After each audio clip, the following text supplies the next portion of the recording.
So many of us go through life wanting more, believing if we just had more stuff, more things, more money, then we'd be happy. The problem is, we don't realize that what we have isn't who we are. Instead of trying to get rich, we must realize that we already are rich. So with God's help, it's time to be rich in what matters most. Alright, estamos mirando la vida de Abraham. La semana pasada miramos a Abraham, el gran conflicto que tuvo con su esposa, un pleito, y cubrimos principios para ayudarnos a lidiar con conflictos bíblicamente, ya que todos vamos a tener conflictos, especialmente adentro de la familia, porque con quien uno se acuesta todas las noches, esa persona está más cerca de uno y va a haber alguno que otro pleito. Pero también en la iglesia, en el trabajo, si te lo perdiste y quieres aprender principios bíblicos para resolver conflictos bien, ve a nuestro website, ve a larrocatv.com, que ahí debe estar el video, y en nuestro website el audio. Hoy vamos a mirar otro aspecto de la vida de Abraham, y es cómo Abraham miraba sus tesoros, las cosas materiales que él tenía, cuál era su actitud acerca de esas cosas. Así que si quieren, vayan conmigo en Génesis capítulo 14, Génesis 14, y vamos a empezar en oración y después vamos a entrar en el tema. Señor, gracias por este bello día que nos diste, Señor. Gracias por poder venir, cantarte todos juntos, Señor, de lo más profundo de nuestro corazón. Y ahora queremos mirar tu palabra, entender tu corazón, entender tu mente al respecto de estas cosas que vamos a mirar, Señor, y darnos entendimiento y un corazón de obediencia, en el nombre de Cristo. Amén. Así que antes de lo que vamos a leer, hubo una batalla. Había una batalla entre 4 reyes y 5 reyes. Los Sodoma, una de estas ciudades, era una de las ciudades de las 5 ciudades que peleando en contra otras 4 reyes. Lo que vamos a leer ocurrió antes de lo que ya estudiamos acerca de Sodoma y cómo Dios destruyó a Sodoma con fuego y azufre y todo el desastre ese. Lo que vamos a leer fue antes de eso. Los 4 reyes que vinieron eran invasores, eran reyes que vinieron a invadir la tierra, pelearon en contra 5 reyes y ganaron los 4. Y se llevaron a cuando una nación y un ejército pelea en contra de una nación, no solamente que ganan al ejército ese, sino entran en las ciudades y las saquean. Básicamente se roban todo, la comida, el oro, la plata, si los colchones estaban buenos se llevan eso, se llevan de todo, incluyendo a la gente. Se llevan cautivo a la gente para hacerlos esclavos, se los llevaban y esos eran los esclavos en su ciudad. Bueno, cuando entraron en Sodoma se llevaron todo y se llevaron a todo el mundo. Y adivinen quién estaba en Sodoma en ese tiempo. Lot, el sobrino de Abraham. Así que vamos a leer aquí en Génesis 14, empezando con el versículo 12, a ver lo que pasó. Y como Lot, el sobrino de Abraham, habitaba en Sodoma, también se lo llevaron a él con todas sus posesiones. Uno de los que había escapado le informó todo esto a Abraham, el hebreo, que estaba acampando junto al encinar de Mamre, el amorreo. Mamre era hermano de Escol y de Aner, y estos eran aliados de Abraham. En cuanto Abraham supo que su sobrino estaba cautivo, convocó a 318 hombres adiestrados que habían nacido en su casa y persiguió a los invasores hasta Dan. Durante la noche Abraham y sus siervos desplegaron su fuerza y lo derrotaron, persiguiéndolos hasta Obá, que está al norte de Damasco. Así recuperó todos los bienes y también rescató a su sobrino Lot, junto con sus posesiones, las mujeres y la demás gente. Cuando Abraham volvía de la derrota a Kedorlaomer y a los reyes que estaban con él, el rey de Sodoma salió a su encuentro en el valle de Sabe, es decir, en el valle del rey. Y Melquisedec, rey de Salem y sacerdote del Dios Altísimo, le ofreció pan y vino. Luego bendijo a Abraham con estas palabras: que el Dios Altísimo, creador del cielo y de la tierra, bendiga a Abraham. Bendito sea el Dios Altísimo que entregó en tus manos a tus enemigos. Entonces Abraham le dio el diezmo de todo. El rey de Sodoma le dijo a Abraham, dame las personas y quédate con los bienes. Pero Abraham le contestó, he jurado por el Señor, el Dios Altísimo, creador del cielo y de la tierra, que no tomaré nada de lo que es tuyo, ni siquiera un hilo, ni la correa de una sandalia. Así nunca podrás decir, yo hice rico a Abraham. Así que Abraham se entera de lo que ha pasado, fue a rescatar a Lot, agarra a su gente, sus criados, pero que estaban entrenados, y fueron al rescate, y los rescató. Y después llegan a él dos reyes, el rey de Sodoma y el otro rey, el rey de Salem. El rey de Sodoma viene y le dice a Abraham, dame mi gente, quédate tú con los tesoros, con las cosas materiales, pero dame la gente. Abraham le dice, no quiero nada tuyo para que nunca digas que tú me enriqueciste a mí. El segundo que viene a Abraham es un hombre que se llama Melquisedec. ¿Quién es Melquisedec? Vamos a analizar algunas partes de la Escritura que nos habla acerca de este hombre. Dice que Melquisedec, su nombre significa rey de justicia. Es el rey de Salem. Salem era el nombre de Jerusalén. Antes de ser Jerusalén, era Salem, que quiere decir paz. Así que él era el rey de paz. El hombre este viene trayendo pan y vino. El ejército estaba cansado y este hombre viene a refrescar y alimentar al pueblo con pan y vino. Y también viene y bendice a Abraham. El rey de Sodoma, dame lo mío. El rey Melquisedec viene a bendecir a Dios y bendecir a Abraham. Ahora, para entender un poquito más quién era este hombre, David profetizó acerca del Mesías en Salmo 110, está en la pantalla, y dice así, el Señor ha jurado y no cambiará de parecer. Tú, hablando del Mesías que iba a venir, tú eres sacerdote para siempre según el orden de Melquisedec. Así que la profecía era que Jesús, que es Jesucristo, el Mesías, iba a ser un sacerdote también. Pero no en la orden o en la línea de los levitas, sino por este otro hombre llamado Melquisedec. En Hebreos aprendemos un poquito más acerca de este hombre. Los apóstoles escribieron en Hebreos 7, versículo 1. Porque este Melquisedec, rey de Salem, sacerdote del Dios Altísimo, salió al encuentro de Abraham cuando éste regresaba de la matanza de los reyes y lo bendijo. La misma historia que acabamos de leer. Abraham le entregó el diezmo de todos los despojos, cuyo nombre significa primeramente rey de justicia y luego también rey de Salem, esto es rey de paz. Sin padre, sin madre, sin genealogía, no teniendo principio de días ni fin de vida, siendo hecho semejante al Hijo de Dios, permanece sacerdote a perpetuidad, en otras palabras, para siempre. Así que entendemos, además de todo lo que ya acabamos de ver, entendemos que este Melquisedec dice que no tenía ni padre o madre, o por lo menos no había ningún registro, pero también dice que era sin principio de día y sin fin de vida, como el Hijo de Hombre permanecía para siempre. ¿Quién es el Melquisedec? Algunos teólogos, maestros bíblicos, dicen que simplemente era un hombre que amaba a Dios y Dios lo puso como sacerdote. Otros dicen que Dios permitió que agarró un ángel y lo puso aquí en la tierra por un rato como rey y sacerdote de Jerusalén. Pero yo creo, y no lo tienes que creer, pero yo creo que esta es una aparición de Jesucristo en el Viejo Testamento. Cristo se apareció en el Viejo Testamento en diferentes lugares. Cada vez que usted lee en la Biblia, el ángel del Señor está hablando de Jesucristo, una aparición de Jesucristo. No cualquier ángel, el ángel del Señor.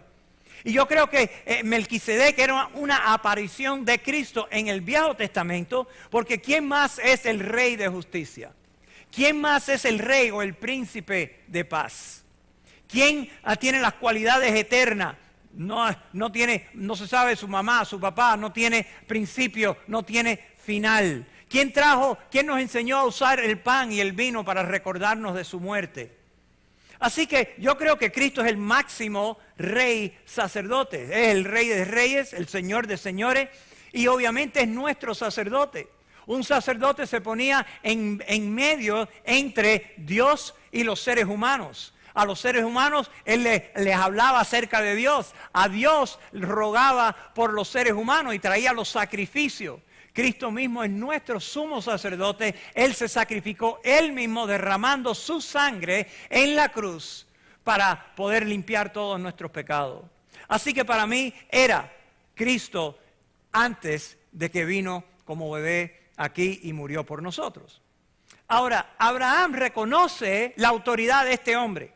Abraham reconoce que este hombre no es un don cualquiera y que él es un sacerdote de Dios. ¿Y qué es lo que hace? Le trae y le da el diezmo. Como dice Melquisedec dijo, bendito sea Dios Altísimo, que entregó en tus manos a tus enemigos. Entonces Abraham le dio el diezmo. ¿Qué es el diezmo? El diezmo, vamos a suponer que usted esta semana va a trabajar. Y va a trabajar y en vez de pagarle en dólares, le pagan en donuts. Right? ¿A cuántos le gustan donuts? ¿A alguien aquí le gustan donuts? Yo creo que a todos nos gustan donuts. Y te pagan en donuts. Y te dan 10 donuts. Ahí hay 10 donuts. Así que te pagan en donuts.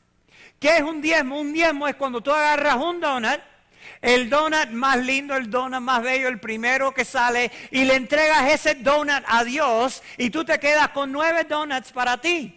Así que tienes un donut para todos los días de la semana y 2 días tienes 2 donuts, ¿ok? Riquísimo, buenísimo para ti. El diezmo simplemente significa 1 de cada 10 o el 10%. Cuando usted lea la palabra diezmo en toda la Biblia no tiene ningún otro significado que el 10%. 1 de cada 10. Así que si esta semana vas a trabajar y te pagan $10 por el trabajo esta semana, eres pobre, yo sé, pero uno de esos dólares es para el Señor. Eso sería un diezmo. Si te pagan $100, no estás mucho mejor, pero 10 le pertenece a Dios. Si te pagan $1,000 al fin de la semana, ahora sí que estás mejorando, te vas a darle 100 al Señor.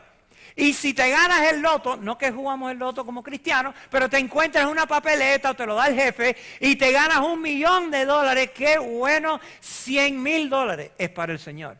Eso es el diezmo bíblico. Y cuando este hombre viene y Abraham le da el diezmo, agarra de todo lo que él se había ganado en la batalla y le da 10% a Melquisedec. ¿Por qué le da el 10%? ¿Por qué le da el diezmo? Yo creo que es por 2 razones. Primera, para reconocer que Dios es el rey de toda la tierra. Reconocer que Dios es el creador. Reconocer que es el Señor de todo. En otras palabras, para adorar a Dios. Cuando Abraham le trae el diezmo era una forma de adorar al Dios Altísimo. Se lo dio al sacerdote de Dios, reconocido por él y me imagino por otros. Melquisedec, sacerdote de Dios, déjame darle a Dios el 10. La segunda razón sería para mostrar gratitud por la victoria que le había dado. Melquisedec le recordó a Abraham que el Dios Altísimo te entregó a tus manos tu enemigo. En otras palabras, toda esa riqueza que tienes ahora, porque le ganaste la batalla, no fue porque tú eres el más inteligente, no fue porque tú eres un gran general, ni tenía un gran ejército. 318 hombres no es un gran ejército. ¿Quién le dio la victoria a Abraham? Dios. Y como Dios le había dado la victoria, en agradecimiento, Abraham ofrece el diezmo. Ahora recuerden que hace un tiempo atrás, cuando empezamos a estudiar Génesis, no lo parece, pero fue en enero que empezamos a estudiar Génesis. Hemos estado estudiando Génesis poco a poco por 6 meses. Y cuando primero empezamos y hablamos de la creación y la primera boda, la primera pareja, yo les compartí un principio que decía así, se llama el principio de la primera mención. Y el principio de la primera mención dice así: la primera mención de un tema en las Escrituras establece un patrón o valor inmutable en el corazón de Dios y permanece inalterable en la mente de Dios a través del tiempo. En otras palabras, la primera vez que vemos un tema en la Biblia normalmente nos da un principio que está en el corazón de Dios y sigue ese principio por toda la historia de la humanidad. Lo vimos con el matrimonio. Dios, cuando creó la tierra, fue a crear los seres humanos, creó una mujer y un hombre, y esos dos, Él los casó y estaban supuestos a estar casados por el resto de sus vidas. Ese es el principio que Dios estableció en Génesis 3. Por primera vez aquí vemos el principio del diezmo, de darle a Dios 10% de lo que nos entra en nuestros materiales. El dar el diezmo a Dios ha seguido siendo el estándar de dar a Dios desde Abraham hasta hoy en día. Aquí Abraham estableció el patrón, el estándar, dando el diezmo, y vamos a ver cómo Dios ha agarrado ese mismo principio y lo vemos hasta el día de hoy. Vamos a mirar la historia del diezmo un poco. Todo empezó con Abraham, que le dio el diezmo al Melquisedec. Entonces Abraham tuvo un hijo llamado Isaac, Isaac tuvo un hijo llamado Jacob.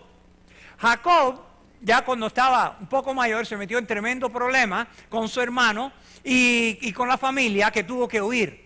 Y se iba a regresar al pueblo de donde era Abraham, y en el recorrido Dios se le aparece. Y Jacob hace una promesa. Quiero que miren conmigo en Génesis 28:20. Génesis 28:20, y vamos a ver la promesa que Jacob le hace a Dios. Dice así en Génesis 28:20.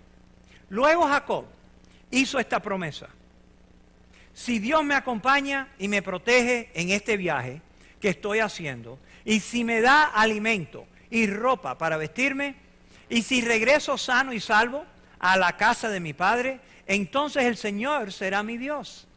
Y esta piedra que yo erigí como pilar será casa de Dios, y de todo lo que Dios me dé, le daré la 10ª parte. En otras palabras, el diezmo. ¿De dónde sacó el número este? ¿Por qué no dijo le voy a dar 5%? ¿Por qué no dijo le voy a dar 20%? Pues yo creo que Abraham estableció el patrón, se lo compartió a Isaac, aunque no vemos nada ahí en Isaac, pero él se lo compartió a Jacob, lo aprendió de alguien, de abuelito o de su papá, que el diezmo era el Señor, y aunque él estaba arrancado, él no tenía nada, y se iba a este otro país, pero él dijo, cuando yo regrese, si Dios me bendice, todo lo que yo acumule, la 10ª parte, el diezmo, se lo voy a entregar al Señor. Ahora, este mismo principio del diezmo, después de un tiempo, Jacob tuvo 12 hijos varones, que fueron las 12 tribus de Israel: Benjamín, Simeón y todos los demás. Y ellos, después de un rato, como ustedes saben, entraron a Egipto, ahí fueron esclavizados, y de ahí Dios levantó a Moisés, llevó al pueblo, que ahora eran 1,000,000 o más, agarró a ese pueblo y lo sacó a la tierra prometida. Ahora ahí va a haber una nación, y Dios le empezó a dar leyes a esa nación para que fueran civilizados, para que se comportaran bien, para que vivan para Dios. Y en eso Dios le da este requisito, lo que era una práctica para Abraham y a Jacob, Dios ahora lo establece como ley. En Levítico 27:30, miremos lo que dice. Dice: así pues, todo el diezmo de la tierra, de la semilla de la tierra, del fruto del árbol, es del Señor. Es cosa consagrada al Señor. Así que Dios pone por ley lo que antes era irregular. Se hacía de vez en cuando, se hacía hacia Dios en diferentes ocasiones. Ahora Dios lo establece como ley. Ahora Dios agarra el mismo principio del diezmo y lo establece. Israelitas, todo lo que le entra a ustedes, el diezmo es para el Señor. ¿Por qué? Porque este nuevo requisito sobre Israel tenía en realidad 2 propósitos. El primero era para recordarle a la gente de honrar a Dios y ponerlo en primer lugar en sus vidas. Era un acto que cada vez que te entraba algo, Israel, recuerda que Dios fue el que te lo dio. Y hay que regresarle a Dios el 10% o el diezmo. En Deuteronomio 14:23 dice así: el propósito del diezmo es para enseñarles a siempre poner a Dios primero en sus vidas. es una manera de poner a Dios en primer lugar. Que cuando nosotros nos entre, sea manzanas o sea dólares o pesos mexicanos, no importa, cuando cobremos, cuando nos entra, el primer 10% es para el Señor, para honrarlo, para darle su lugar en nuestra vida. Salomón lo escribió así en Proverbios 3, 9 y 10. Honra al Señor tu Dios, al Señor con tus riquezas y con los primeros frutos. En otras palabras, lo primero era para Dios, lo mejor era para Dios. El primer donut era para Dios, no después de 10 días darle el donut que ya está con mold y con gusano. No, hay que darle al Dios de lo primero que se cobra. Honra al Señor con tu riqueza y con los primeros frutos de tu cosecha. Y ahora una gran promesa. Mira esta promesa que nos da Dios. Así tus graneros se llenarán a reventar y tus bodegas rebosarán de vino nuevo. Tú me traes lo mío, yo te voy a suplir tus necesidades y aún más. Esto no quiere decir que podemos violar todos los otros principios económicos que encontramos en la Biblia. Claro que no. Pero cuando hacemos esto y practicamos los principios bíblicos, Dios dice, yo te voy a llenar tus necesidades y te voy a dar aún más.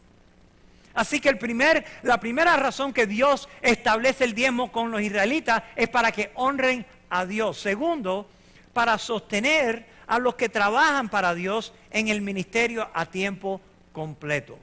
Para sostener a los que trabajan a tiempo completo en la obra. Ahora, ¿qué obra? Miremos en Números 18, 21 y mira lo que Dios le dice al pueblo. Yo he dado a los hijos de Leví todos los diezmos en Israel como heredad por su ministerio, por cuanto ellos sirven en el ministerio del tabernáculo de reunión. ¿Quién eran los levitas?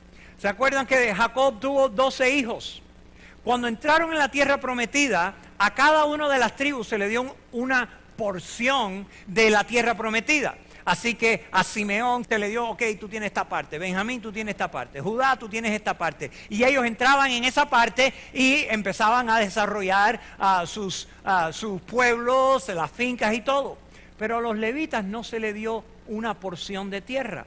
A los levitas Dios los escogió para hacer un trabajo full time, a tiempo completo, y de ahí iba a salir los sacerdotes. Y los levitas fueron esparcidos por todo Israel para enseñar al pueblo la palabra de Dios.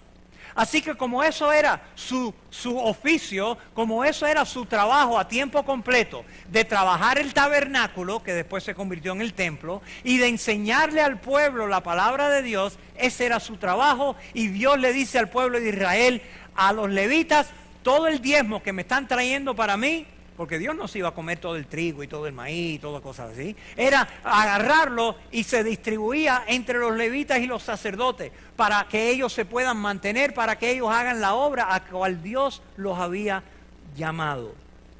Así que el diezmo era la manera práctica de promover la adoración del Dios verdadero en la tierra. Todas las otras naciones tenían sacerdotes también, sacerdotes paganos. Adoraban ídolos, hacían ritos falsos al diablo por medio de los ídolos. Pero Israel tenía que ser el pueblo escogido de Dios, tenían que vivir para Dios, para demostrarle al mundo quién era el Dios verdadero. Y la punta de lanza para ese trabajo eran los levitas. Así que en vez de tener solo un pedazo de tierra donde ellos vivían como los demás, eran esparcidos, eran los que tenían que trabajar el templo, eran los que tenían que estudiar la palabra para enseñar al pueblo y el pueblo obedecer a Dios. Ahora, no todo eso funcionó exactamente, idealmente, pero así era el plan de Dios, para que en la práctica esta gente, los levitas, tuvieran sustento para que pudieran hacer su obra. Ahora, antes de que Israel se estableciera como nación, no había necesidad de un diezmo así regular todas las veces, porque no había establecido, Dios no tenía establecido sus servidores, personas escogidas por Él para hacer el trabajo a tiempo completo. Pero en cuanto vino Israel y vino el tabernáculo y vino la ley y la palabra de Dios, ya había que establecer el diezmo como patrón. Ahora vamos a adelantar a nuestro Señor Jesucristo. ¿Qué dijo Jesucristo acerca de este tema?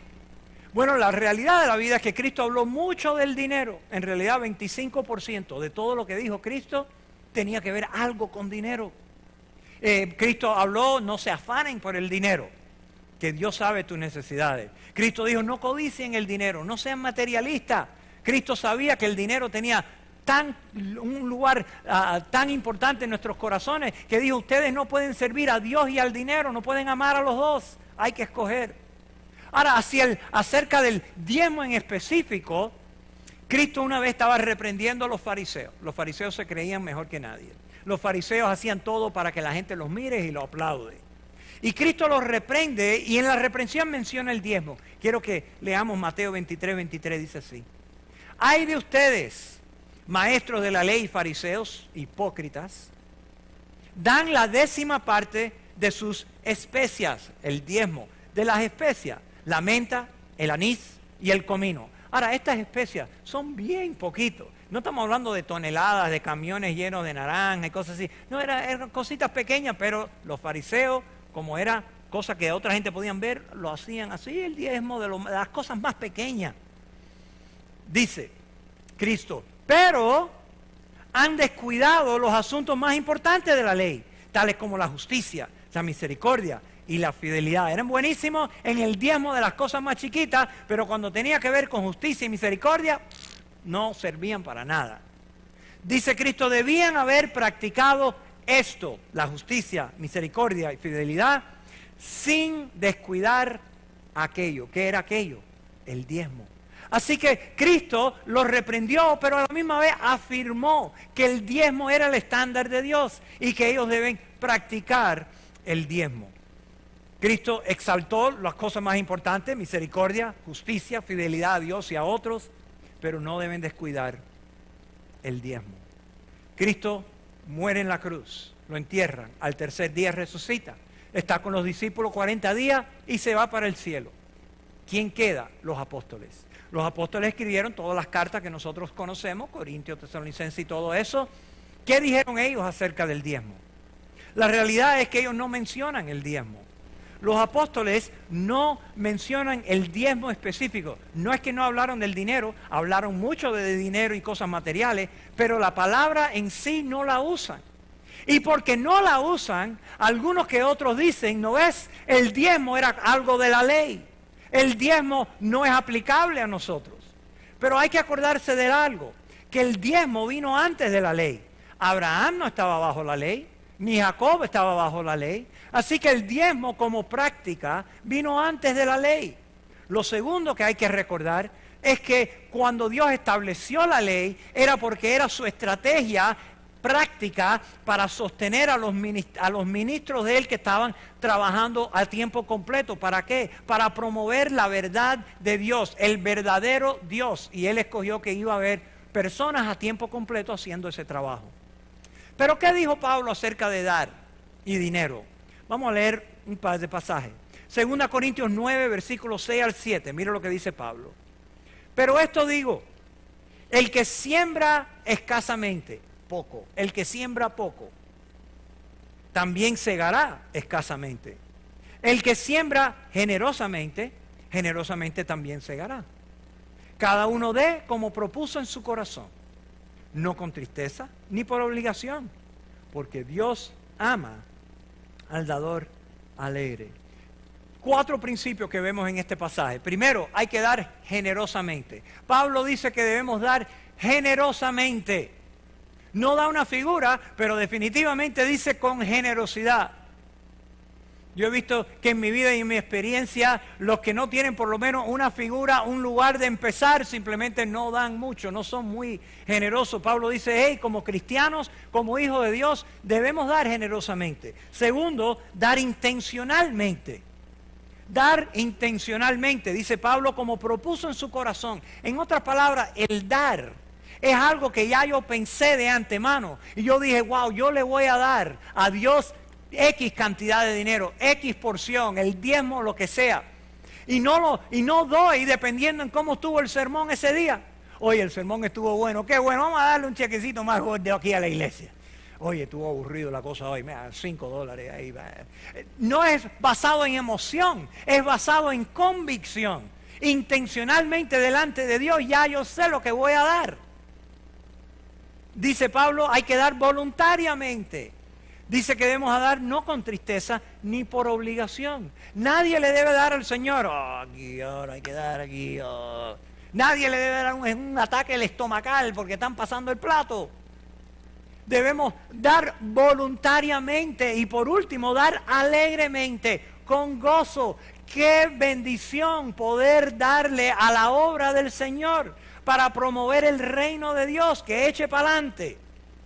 Esos son 4 principios de Pablo. Y de esta manera adoramos a Dios con nuestro dinero. Y yo personalmente quiero darle gracias a todos ustedes, que yo sé que sacrificadamente, no somos la iglesia con los más billetes que hay en este mundo, hay otros que tienen muchísimo más, pero gracias a ustedes que sacrificadamente traen sus diezmos y ofrendas al Señor. De esa manera estamos adorando a Dios, poniendo a Dios en primer lugar y diciendo, yo quiero promover el reino de Dios aquí en la tierra. Ahora Pablo nos da también una razón práctica para dar. Y quiero leer esto con ustedes porque es bien importante entender todo lo que Pablo está diciendo aquí. Pablo le escribe a Timoteo. ¿Quién es Timoteo? Un discípulo de Pablo. Él era uno que Pablo estaba levantando como también un apóstol, alguien que estaba supervisando iglesias. Así que le da una pila de instrucciones a Timoteo. Entre ellas, dice así, 1 Timoteo 5:17. Los ancianos, estos no son los viejitos de la congregación, ¿ok? Los ancianos son los pastores de la iglesia. Los pastores que cumplen bien su función deberían ser respetados y bien remunerados. Ustedes saben lo que quiere decir remunerados, ¿verdad? Pagados. En particular, los que trabajan con esmero tanto en la predicación como en la enseñanza. Pues la Escritura dice, vamos a parar un momentico. ¿Qué Escritura dice? ¿Qué está citando Pablo? Pablo está citando la ley.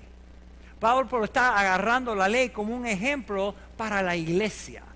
Y dice, pues la Escritura dice, no le pongas bozal al buey para impedirle que coma mientras trilla el grano. Ahora, ¿qué tiene que ver un buey con la iglesia, los ministerios y los ancianos? ¿Qué tiene que ver? Lo que Pablo está diciendo con esta Escritura, cuando uno, yo sé que no somos campesinos, pero podemos entender, cuando un buey trabaja duro, ¿verdad? Un buey es un animal fuerte. Y cuando un buey está alando algo, dice, no le pongas un bozal, debe estar comiendo, porque si el buey no come, se va a poner flaco, se va a poner débil y va a morir y no va a servir para nada. Así que no le pongas el bozal mientras que él está trabajando. Ese mismo principio en el Viejo Testamento se refería a los levitas y a los sacerdotes, que ellos se merecían su pago.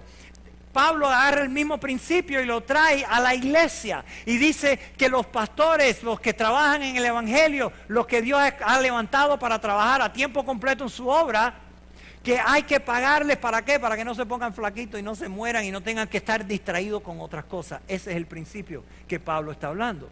Y después sigue y dice también, los que trabajan merecen recibir su salario. ¿A quién estaba citando ahí? Estaba citando a Jesucristo, que dice que el que trabaja para el Evangelio debe comer del Evangelio, debe ser pagado.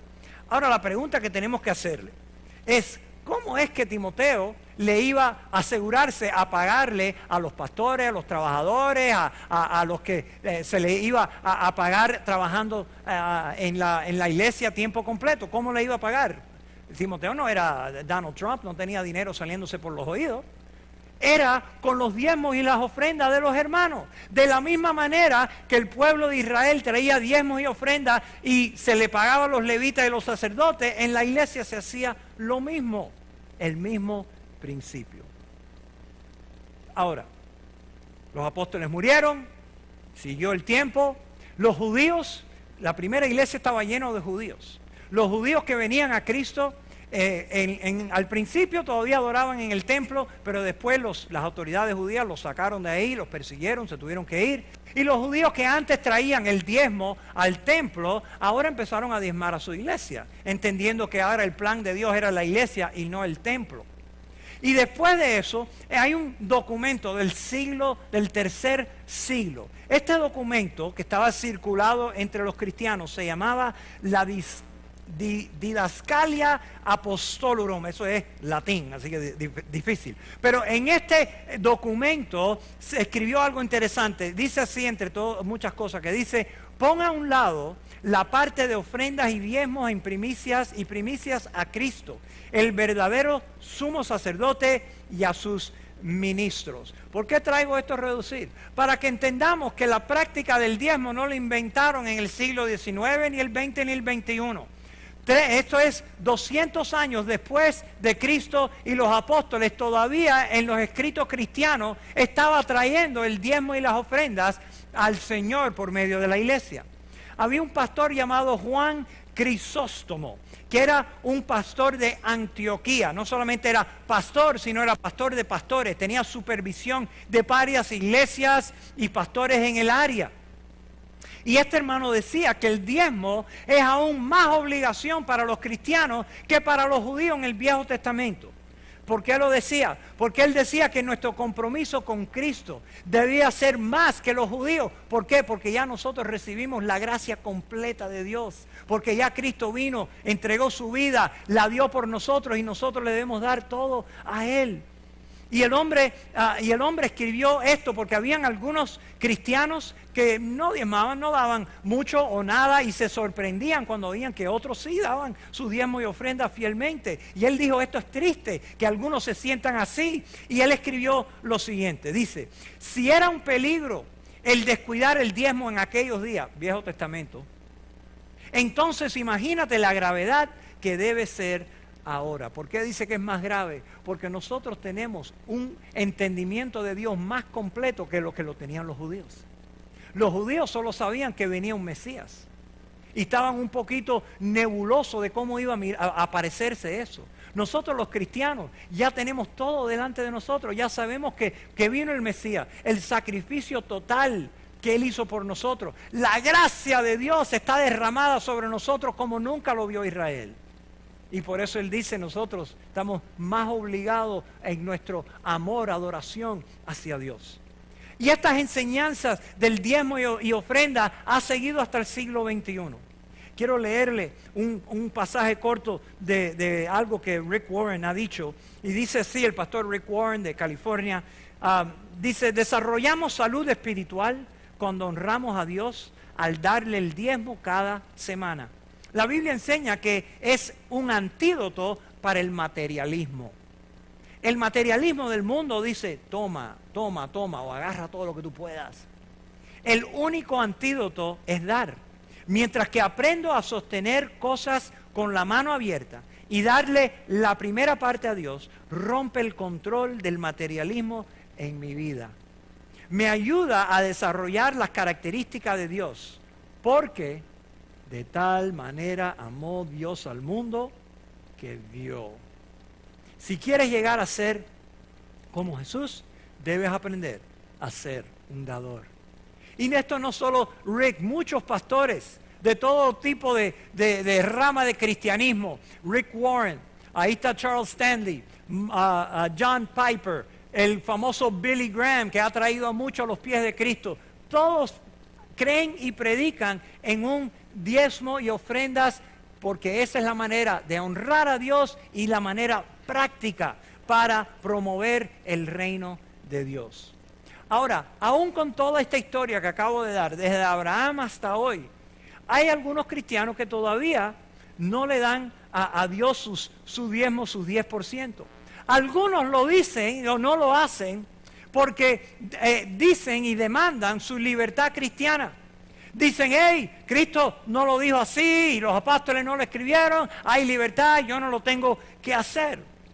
Bueno, si de verdad quieres ser un tipo completamente entregado a lo que Cristo dijo y quieres entregarte a sus enseñanzas por completo, entonces para tener integridad tienes que vivir por todo lo que dijo Cristo. Y les voy a enseñar un versículo, lo que dijo Cristo, que hay que hacer para seguirlo. Cristo dijo, cualquiera de ustedes que no deje, ¿cuál es la próxima palabra? Que no deje ¿qué? Algunos están dormidos. ¿Que no deje qué? Todo. Cristo dice, cualquiera que ustedes que no deje todo lo que tiene, está hablando de cosas materiales, todo lo que tiene no puede ser mi discípulo. Así que si vamos a clamar que Cristo me da libertad y que yo soy puro, un cristiano puro que sigo a Cristo, tengo que salir, vender todo lo que tengo por ahí para no tener nada menos que la camisita que tengo puesta y vivir para Cristo sin nada, ni un alfiler, si de verdad queremos ser bíblicos y cristianos así puros de puro. Pero nosotros entendemos que Cristo aquí no estaba diciendo que hay que venderlo todo. Pero sí, nosotros como cristianos entendemos también que para ser un discípulo de Cristo hay que ser bíblico. Y el estándar de Dios ha sido desde Abraham hasta hoy, trayéndole a Dios el 10% y aún más cuando pueda, cuando hay algo especial que se llama las ofrendas especiales. Y así adoramos a Dios, ponemos a Dios en primer lugar y suplimos para las cosas prácticas que hay que pagar, luces, que si aire, que si renta, que si una pila de cosas. Es la manera práctica de promover el reino de Dios. Ahora, si estás aquí por primera vez, quiero decir algo. Estás aquí por primera, segunda vez, tal vez tú nunca has creído en Cristo todavía, no has puesto total fe en Él. Esto no es para ti. Esto es para los cristianos que hemos creído en Cristo, estamos bautizados, ya llevamos tiempo en esto. Esta es la práctica bíblica. Si estás aquí más o menos nuevo, lo que deseamos para ti es que tú conozcas a nuestro Señor Jesucristo, que creas en Él, que murió por ti y resucitó por ti. Eso es lo que te toca. Pero a todos los otros que decimos que somos cristianos y amamos a Dios, esta es la práctica desde Abraham hasta hoy, para honrar a Dios y prácticamente apoyar la obra del Señor aquí en la tierra. Que el Señor nos dé entendimiento. Vamos a orar. Señor, gracias te damos por tu gran amor por nosotros. Y gracias, Señor, que en realidad el enfoque de nuestra vida no debe ser en el 10, 11, 12% que te damos, sino debe ser en el 90% que tú nos das a nosotros para disfrutar con la familia, para disfrutar, Señor, de cumpleaños, para disfrutar, poder dar regalos, para disfrutar, Señor, las cosas que tú tienes para nosotros, Señor. Pero sabemos, Señor, que en tu palabra tú nos has dicho claramente lo que nosotros, como tus hijos, debemos hacer y cómo debemos vivir, cómo debemos traerte los diezmos y ofrendas. Los primeros frutos, Señor, porque así te vamos a honrar.